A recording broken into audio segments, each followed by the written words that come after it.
Hello, ladies and gentlemen, everyone in between and beyond. My name is Harlan. Welcome back to the OverAchievers podcast, episode 16. Stop! You violated the law. Today, joining me is one of my absolute best friends who I've known for, at this point, I think more than 2 decades, which makes me feel absolutely ancient. Please, ladies and gentlemen, everyone in between, help me welcome one of my best friends, Roman! Hey, good to be here. For the second time. For the second time, yes. Hopefully this one actually makes it to the final cut. Yeah. For behind the scenes info, we did record this a few months ago, actually.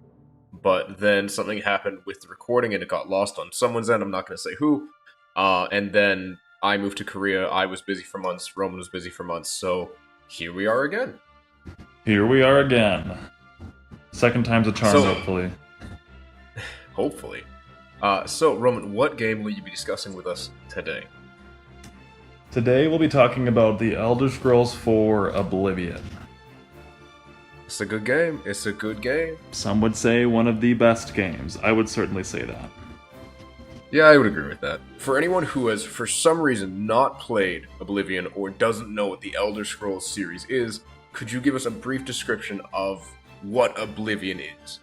Yeah, it's like a medieval, like fantasy, like RPG, but like true RPG, like where it's just you role-playing whichever character you want to make, traveling through this vast open world where your choices have very real consequences, which is pretty cool. Like, you can get arrested for stealing a grape. The guards will murder you for stealing a grape if you choose to run. Right? Like, it's wild in that sense. There's a lot of freedom, which I like. I feel like that's probably the most free game I've ever played when it comes to like open world experience. Okay, that's fair. I would say that it is definitely up there. Maybe not the most in my opinion, but I don't know what other open world games you've played. Yeah, I feel like my collection of open world experience is nowhere near as vast as yours. Let's go. I have less of a life. Again, interpreting here. If you want to interpret it that way, then so be it. I mean, it's my podcast. I'll do what I damn well please. Right. This is your house. Okay. I mean, technically it's my apartment, or it's owned by the company that's hired me, but... It's the dwelling that you're in. I guess. Yeah. And funnily enough, or coincidentally enough, though it's not going up at the time of this recording, we are recording it pretty much the day of or the day after rumors have just leaked there might be a remake or remaster of Oblivion in the works. I didn't know this. Are you serious?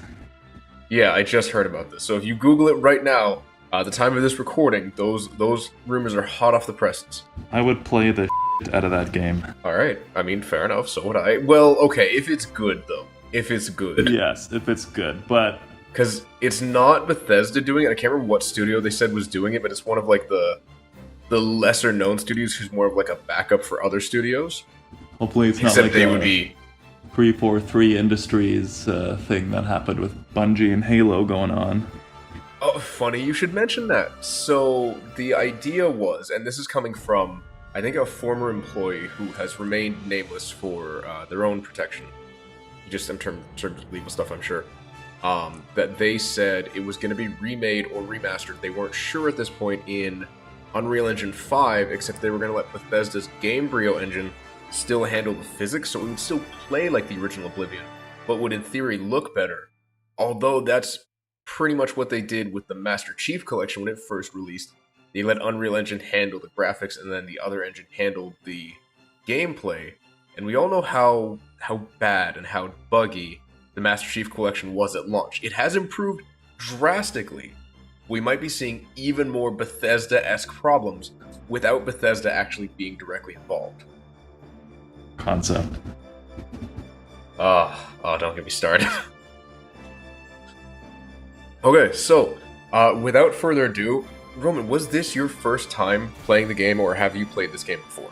I played this game a lot, like so freaking much. It was probably my most played game. Do you know how many hours you have in the game? Oh, probably easy 120 hours plus. That's pretty good. I have no idea how many hours I have, because I played it on my original Xbox, and then, or sorry, an Xbox 360, should specify. And I was gonna play it on PC, but then I realized it doesn't have Steam achievements or achievements anywhere on the PC. So I'm like, I have so many other games that I have to play for the podcast, or that I want to play in general. I'm like, I've played Oblivion. I would love to play it again with mods, but that's gonna be a day far in the future. I feel like I would get a PC just to play Oblivion with mods, because I love that game so much. There is a vibrant modding community with a lot of interesting and sometimes not safe for work ideas. Something I always wanted to get, but I never could get in the Xbox version of the game was the Imperial Palace Guard armor. Oh yeah, I forgot that wasn't in the base game. But there are mods I've seen where people have it, and I'm so jealous whenever I see them. Man, there are mods for you to get a lightsaber in this game. That's awesome. I've actually seen like a dual wielder lightsaber mod on YouTube or something like that. It was pretty cool. Mm-hmm. Yeah, no, it's crazy what, especially like any Bethesda Games Studios game, what you can do with it, what people have done. Yeah, like Skyrim now has mods on the Xbox even. Except, I mean, it's nowhere near the level you can get on PC. I'm sure, but it's not for me. You say that now. We'll get you converted. Maybe. Okay, so speaking of which, how many achievements does Oblivion have, both in the base game and in its DLC? 60 achievements overall, I believe. Fair. So to break that down, it is 50 for the base game and then 10 for the DLC. Maybe? I'm not sure what the exact breakdown is. I just know what the... I'm looking at it right now. Yeah, so you would know then. So I'll take you at your word then. Okay. I mean, I hope so. I am hosting. Someone should know what they're doing here. Hopefully it's you. Oh, man, that's a tall order. So, important question. Have you gone back to the game since you got all achievements? I always go back to this game, dude. It's like my comfort game, so to speak. Okay. If I'm like bored or just want to reminisce or something, I'll just turn it on and play it for a few hours. It's okay. Now, question is, same character or different character? Usually I have like probably 5 characters actually that I have on that game, and I'll just kind of rotate through them whenever I feel like playing, whether it be a wizard or a warrior or archer or something like that, whatever I feel like playing at the given point in time. Usually it's a wizard. Okay. I mean, yeah, knowing you, I'm not surprised. Yeah. Classic Wizard Kelly. Yeah, I think I made him for my first ever run through of the game, but I never made him again. Okay. That was my very first Xbox Really? 360. Yeah, he came to life on my very first Xbox 360 for my first playthrough, but then I kind of just abandoned him after I got further on in the game. I just made different characters, never went back to him. How dare you? I know. So, another important question, not on the script. Roman, are you a racist? As in, have you made the same race of character over and over again, or have you finally decided to branch out? Do I have a particular brand? Is that what you're asking me? I mean, in different words, then yeah. I don't know. I've made elves. I've made red guards. I've made Imperials. So I guess I'm not racist. Wait. Hold up. Did you just call different species, different people, and humanoid creatures brands? No, Yo, what? I didn't. Yo, what? I didn't. Yo, what? Hang on. Hold up. That's putting words in my mouth a little bit. No. You said. Are you asking if I have a brand? When I ask if you play different races or species of creatures. That is correct. And that is effectively equating those different races or species to brands. Well, yeah. Like, I'm not asking if you out here playing Louis Vuitton or Balenciaga. You have to do some interpretation, but you can interpret it that way. Whether or not the intent was behind it or not is another question. I'm also interpreting it as you avoid anything Argonian or Khajiit at this point, based on what you've told me. I made a Khajiit. I don't really like Argonian characters, but yeah, I made Khajiit. Whoa. Not a lizard guy. So you're not a scaly. No. But you are a furry. Yes. Furries all the way. Wow, okay. This person is a furry ally. in terms of someone's preferences regarding that sort of thing. There you go. This podcast is now furry friendly. Sure, why not? Provided it, it's safe for work stuff in the comments. Okay, getting back on track. Oh god, how long did it take you to finally get all achievements? And was it all done over one character? No, it was different characters and probably at least 100 hours to get all of the achievements. Just because, like the way they work is you have to do all the quests in the game to get the achievements, right? Yeah. So you essentially have to finish the game in a sense to get all the achievements. You make it sound so hard. Well, it's not hard. It's just long, honestly. If you're in it for the long haul. Fair. And also, if you're someone who's not like me, who likes doing all the flavor and listens to all the voice actors when they deliver dialogues, then it can go a lot faster as well. You mean all, like, 6 voice actors? There's a lot of voice actors in that game, like more than Skyrim. Wasn't there? Okay, because yeah, I remember Skyrim had like 12, but I couldn't remember how many Oblivion had. I mean, numbers-wise, I could be wrong, but it just seems like there's a more diverse voice actor cast in Oblivion. Like, there's just more of them. Okay. Because, like, They definitely had better voice actors. Yeah, like, I'm pretty sure the character that you play in Skyrim has the same voice, whether he is, like, a Nord male, or a Redguard male, or, like, a Dark Elf male.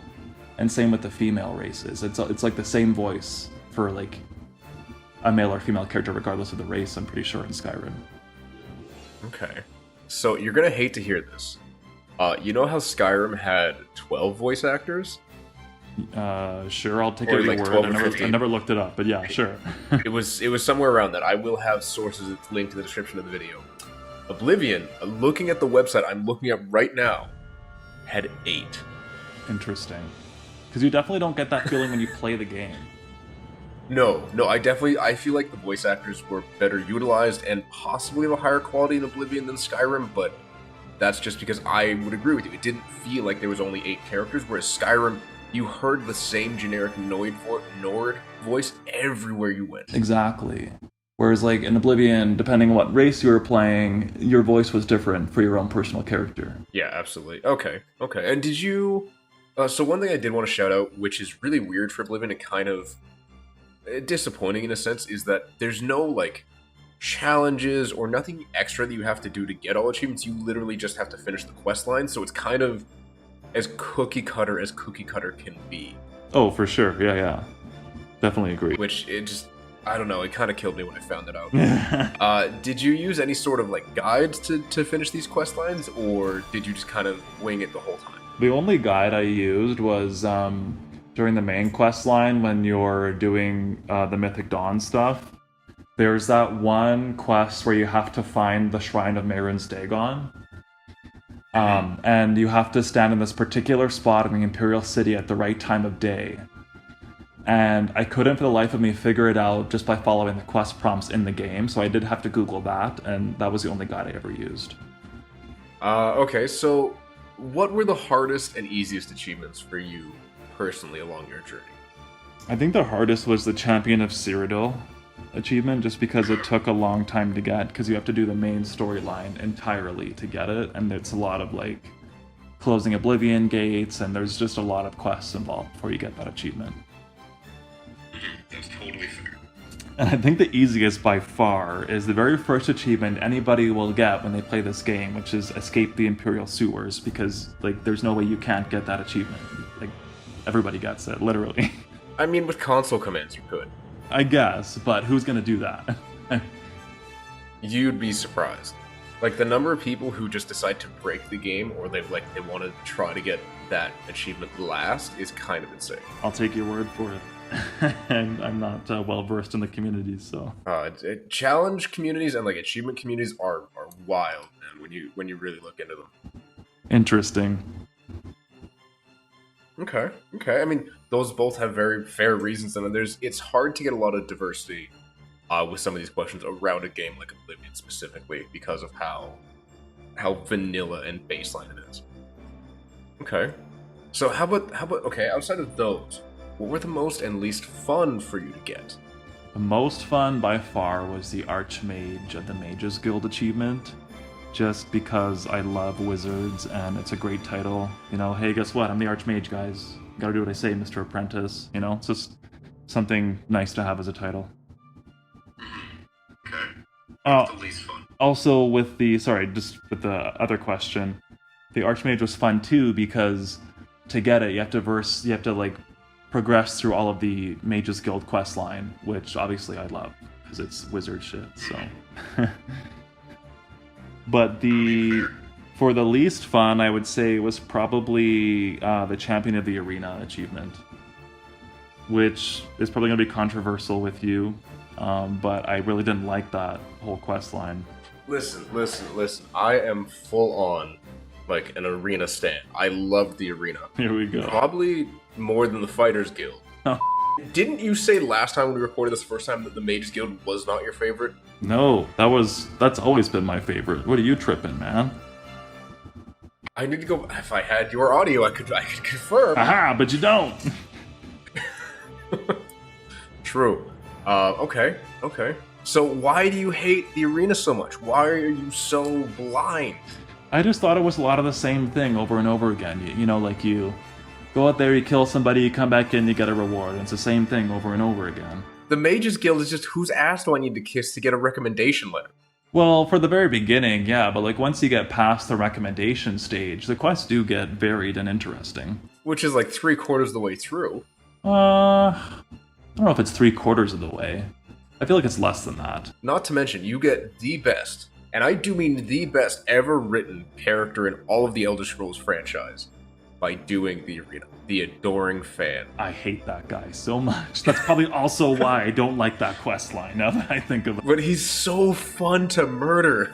He is because literally he keeps coming back, and then you can kill him again. The most annoying follower. Like, you're trying to sneak in a dungeon, he's in there with his torch, just giving you away.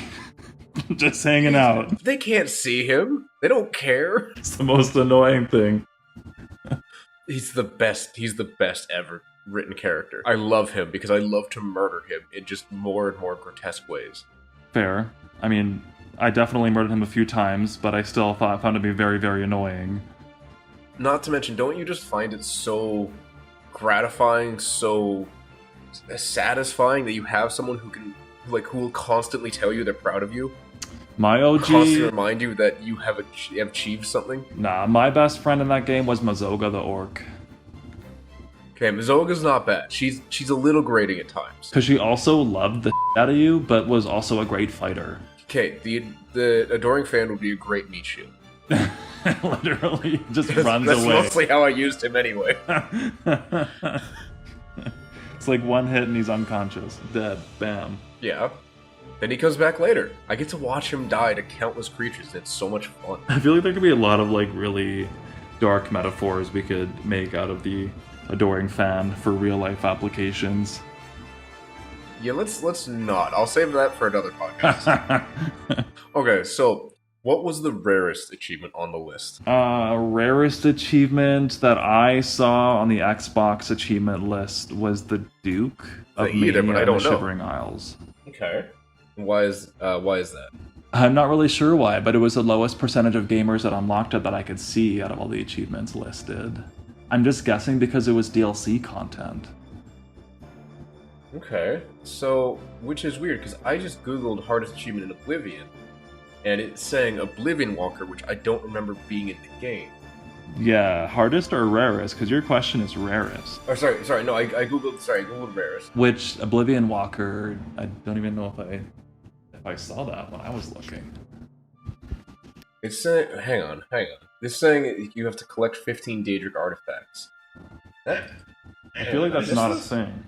No, I feel like that's not a... Because, like, that would actually be, like, a regular, like, achievement, which would be out of character for Oblivion. Yeah, hang on. I'm just going through the list right now to see if I can find it. I'm not seeing it yet. Yeah, no, I'm not seeing it, so I don't know what Google is talking about. You trying to gaslight me, bro? Listen, I'll leave the Google link in the description down below, as well as the true achievements list of all of the Xbox achievements, because I don't know what this thing is supposed to be. Interesting. Fake news. Fake news. Oh, hang on. This might be... Hang on, what? Oh, no, this is a Skyrim achievement, that's why. I literally Googled what is the hardest achievement in Oblivion, and it gave me a Skyrim achievement. I'm seeing here, actually, that Duke of Dementia, only 8.07% of gamers unlock that achievement. Okay. I think that's Oh yeah, see, Duke of Mania is 8.01% of gamers unlocked this. So I'm guessing, yeah, Oh. it is the Duke of Mania then. Yeah. Also, I swear, if I have to read the word reached one more time, I'm gonna lose my mind. Because, okay, again, this list will be linked in the description down below. Every achievement either says joined, because you joined it for the first time, or reached. There are like maybe 4 to 5 achievements that say something else, because it's like, oh, you slayed this person, you defeated this guy. But everything else is reach this rank, reach this rank, reach that. I should have just titled this episode, "You reached this rank." That is not fake news, that is legit. Oh my god, that hurts. That hurts. Okay. How about this? What is the most memorable achievement for you, and what made such an impression? Probably when I became the listener of the Dark Brotherhood. Okay. Why is that? Well, just because to get there, there's a lot of trauma involved. You know, like, you murder a lot of people, your guy, Lucian LeChance gets murdered in front of your eyes. He was my favorite. You know, you have to murder all your brothers. But he wasn't part of the Mages Guild. Pardon me? He wasn't part of the Mages Guild. No, How could he be your favorite if he wasn't part of the Mages Guild? He's my favorite in the Dark Brotherhood questline, bro. Alright. He's your guy. He's the guy who brings you into the fold, into the family, and then he gets murdered. Yeah, but he was gonna kill you. Yeah, I mean, listen, I might have Stockholm Syndrome, but I warmed up to him real good, no matter what. Maybe that's what happened with me and the Eudoric fan. Maybe. But yeah. Just kidnaps me and just convinces me, like, you will let me love you. I just felt this odd attachment to him for whatever reason. And then I was quite distraught when he was murdered.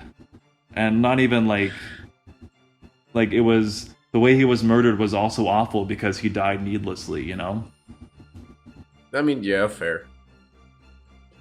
Okay. That's fair. Unexpected, but fair. So is there an achievement you would remove from the game? Why? Yeah, I'd remove that, the very first achievement you ever get in the game, the Escape the Imperial City Sewer, because it requires literally no effort to get. Okay, so then what do you think? Would you replace it? Like, would you have a different achievement that everyone should get as their first one? Or do you think you just remove it and then leave it removed and see what people get first? I think the second approach would be more fun, just see what people get first, okay, as they naturally play it. Okay, interesting. Okay, alright. You might have to redesign the game a little bit, just because I'm sure people are naturally drawn towards one thing or the other, just because that's the way the game has to be designed to give the player a sense of direction, but okay. So is there an action or way of playing that there should be an official achievement for? Like, is there something you can do that there's no achievement for? You're like, this needs something. I don't know, it's kind of tough because the way the game is structured is just so quest-driven, so it's like, what's something unique that a playstyle could accommodate a nice achievement for? I don't know. Maybe... That's fair. Maybe... I don't know, maybe if you were a super law-abiding citizen and managed to steal no grapes at all or anything like that, maybe you could get an achievement for never having a bounty on your head. I don't know. Okay, but then how far into the game would you have to be without that bounty? I feel like you'd probably have to finish the main quest line, I would say. Okay, sure. Okay, and then you could maybe have another achievement that's its antithesis. Finish the main quest line with, like, I don't know, 100,000 gold bounty. Yeah, something like that, for sure. That'd be interesting. At least more so than the current achievement scheme. Yeah, that's fair. Alright, ladies and gentlemen, everyone in between and beyond, we have reached the halfway point of the episode, so it's a quick reminder to like, comment, subscribe, the typical YouTube stuff. If you found this podcast on one of the podcast platforms, please check out my YouTube channel in the description down below. If you found it on YouTube, if you want this podcast on the go, I'm also on most of the major podcast platforms. Links for those will be in the description down below. And yeah, check out the other series, The Art Table, some more videos that I should hopefully have coming out in the next few months, but fingers crossed, we'll see how my time plays out. With that, let's get back into the episode. Okay, so Roman, important question. Are you able to soft lock yourself out of any achievements? Is there anything you can do to say you can no longer progress in the game or in these achievements? If I understand soft lock correctly, then yes. There's the Thieves Guild quest line where if you accrue too much fenced materials in one sitting, then you won't be able to progress anymore in the storyline because it glitches. Oh, fun. Yeah, that's actually really annoying. Like I did it to myself. Like the first time I fenced something, I just was like, I'm just gonna do a bunch of fencing right now just to get out of the way, and hopefully it just translates into me being able to always contact the Gray Fox. But it didn't happen that way. I probably fenced like $4,000 worth of gold, which satisfied all the milestone requirements. I thought I was being genius. And then I was waiting for the messenger to come, and they just never showed up. And I looked up the issue, and apparently it's a common thing that you can do with the Xbox version, at least. Do they know what the threshold is that you would have to fence for it to break? No, but they just recommended that you only fence the amount you have to, and nothing too far above it each time you have to contact the Gray Fox. I mean, that makes sense. Kind of keep it close to the chest. Oh, because I remember. I literally had to go back and restart a previous save from way long ago just to finish the storyline. I had to go way far back in my saves. It was really annoying.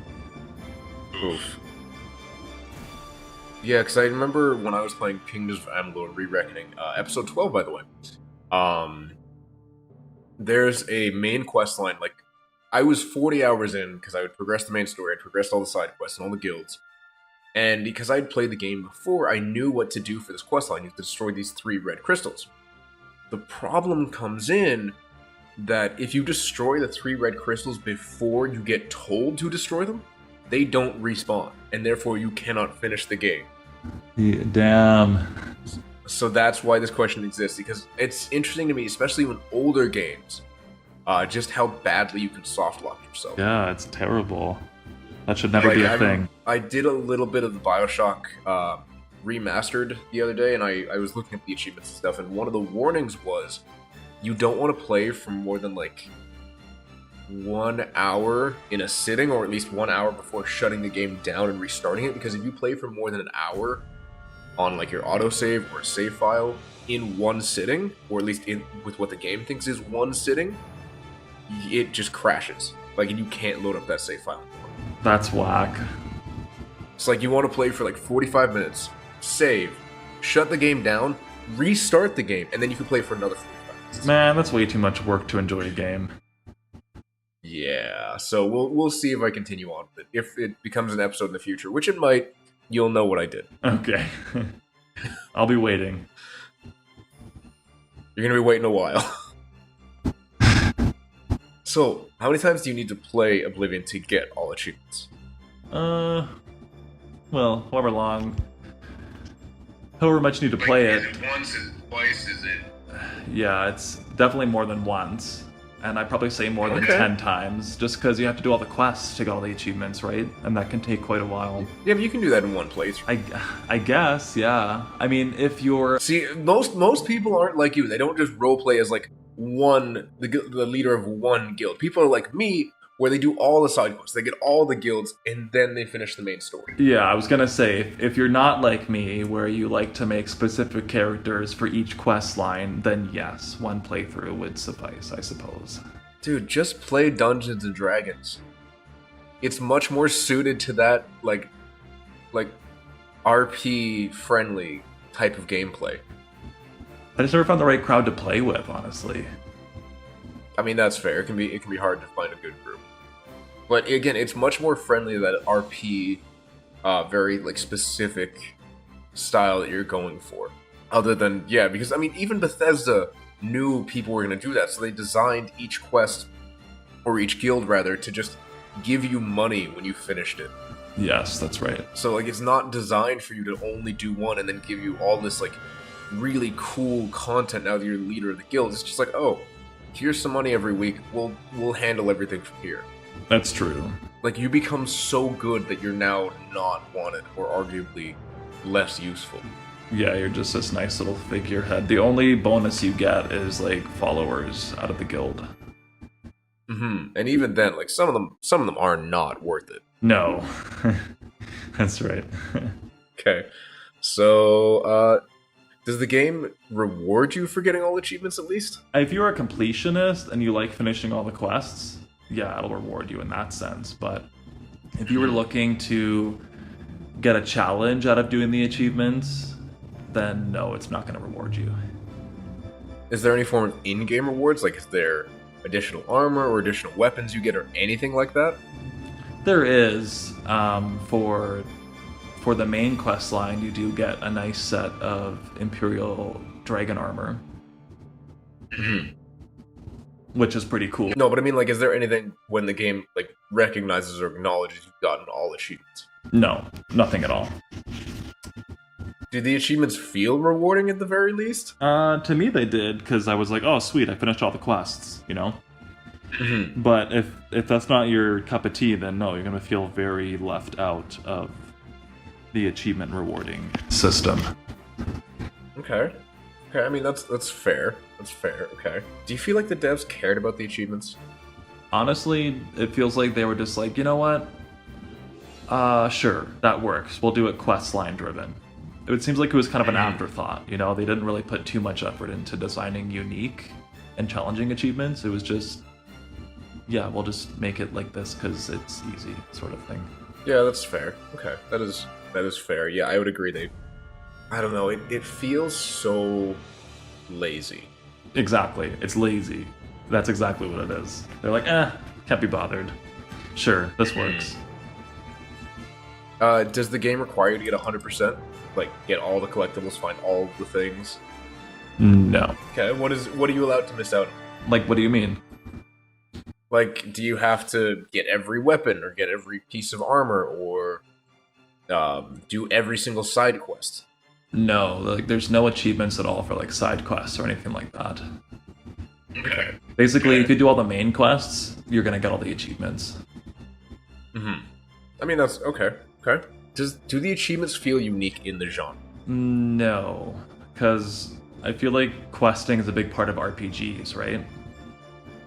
So them having a quest-driven achievement system seems pretty on brand for an RPG.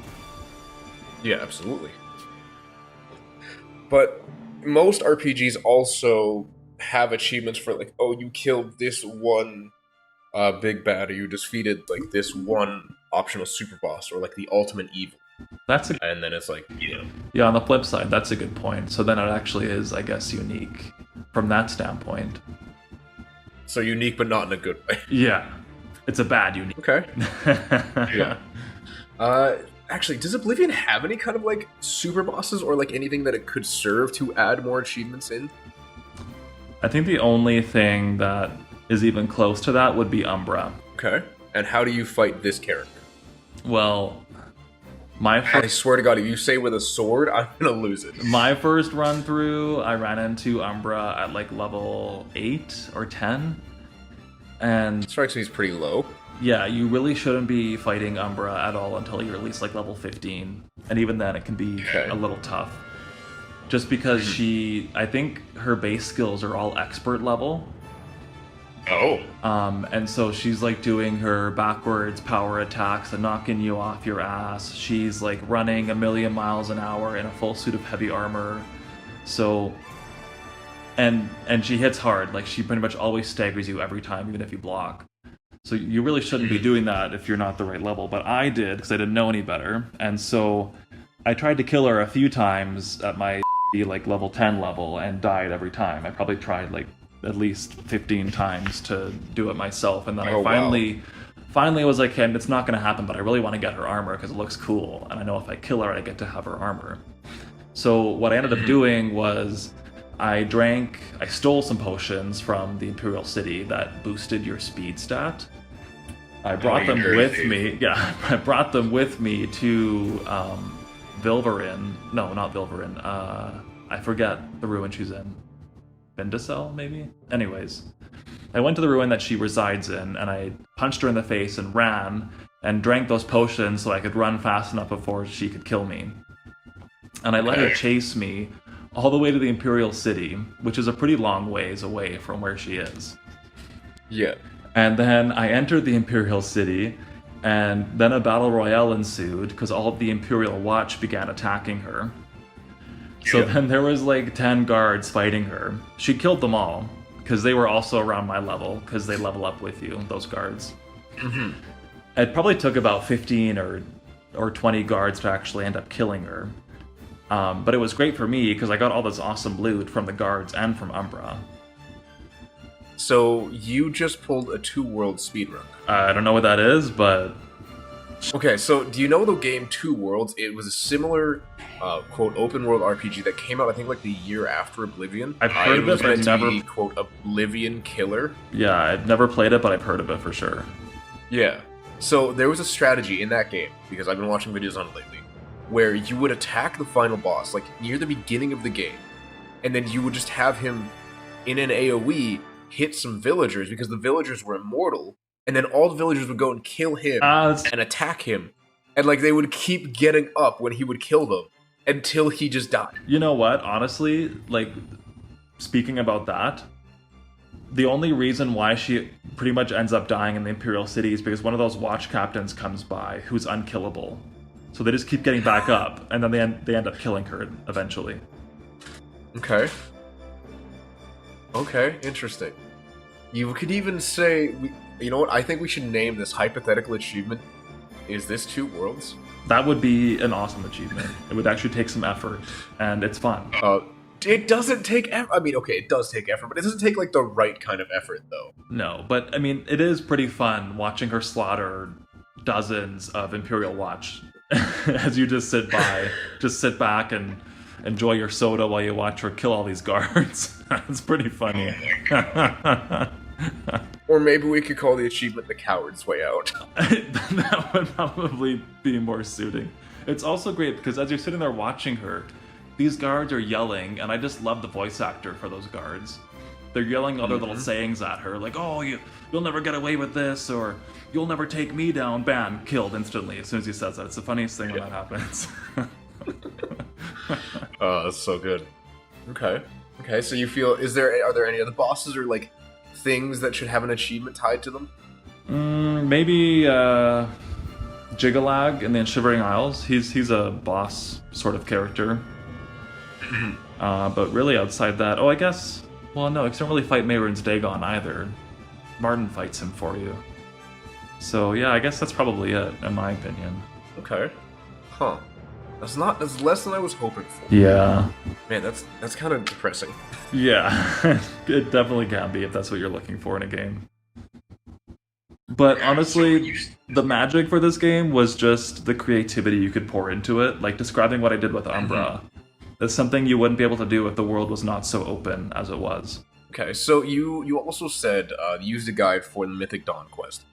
Would you recommend other players use a similar guide, or just try to, like, is it something that would be really obtuse to try and figure out, or is it something that, like, if you take a minute, take a step back, you can do it? I think it's hard, honestly. I think that's probably the hardest quest in the game because, like, as I said earlier, the quest prompts aren't that helpful. Like, even if you were to sit there and think about it, it's because it doesn't tell you where to go is the problem. It just says, in the Imperial City, I need to look for this thing. But then it's like, okay, but there's no describing attributes that it gives you in the quest prompt to find it properly.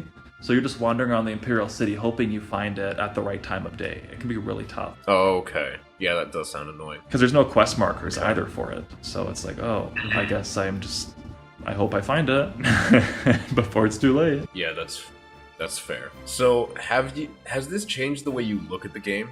Like the achievements, you mean? Yeah, like, has getting all achievements changed the way you look at Oblivion as a whole, as a product? No, because I've never actually honestly played games for the achievements. I've never even really cared all too much about achievements in general. I just play the game because it's fun, because of the storyline, because the quests are good, you know? Yeah, so what made you decide to get the achievements for this one then? Well, I think it was just an inevitable byproduct of a person who plays the game so much, because you get them as you do the quests, right? I mean, that's fair. Okay, fair enough. So, last one, and arguably the most important question. Would you recommend other people go for all achievements in this game? And, is there a specific type of player that might enjoy it? Or is there a specific type of player that might really want to steer clear of it? I would say that you shouldn't play this game with the goal of unlocking all the achievements. I think you should play this game because you enjoy it, and the achievements will come naturally if you play the game a lot. Okay, fair enough. Okay. Well, thank you, Roman, so much for being here. It's been a lot of fun having you, despite it being months of broken communication. Yeah, no worries. It was good to finally make this happen. Yeah. It's always good to talk about this game because I love the shit out of it, so... Don't worry, it's not going anywhere anytime soon, I'm sure. No. Alright, well, ladies, gentlemen, everyone in between and beyond, thank you so much for being here. This is the first episode I've recorded in a long time. You will be hearing episode 15 coming out in August, but that was recorded, I think, back in, the end of April, maybe early May. Like, it has been a while, so I'm a little rusty, but I could not have asked for a better guest to kind of shake off that rust, get back into the swing of things with. So I will make sure, cross my heart and hope to die, that, I do have episodes of the Art Table and the podcast coming out every month for the rest of the year. Art Table on the 14th, podcast on the 24th. Make sure you stick around for those. If you stuck around here this long, thank you so much for listening to my stupid voice, Roman's soothing voice, and hopefully I can have him on the podcast at a later date. With that being said, thank you once again so much for watching and or listening. See you in the next one. Bye.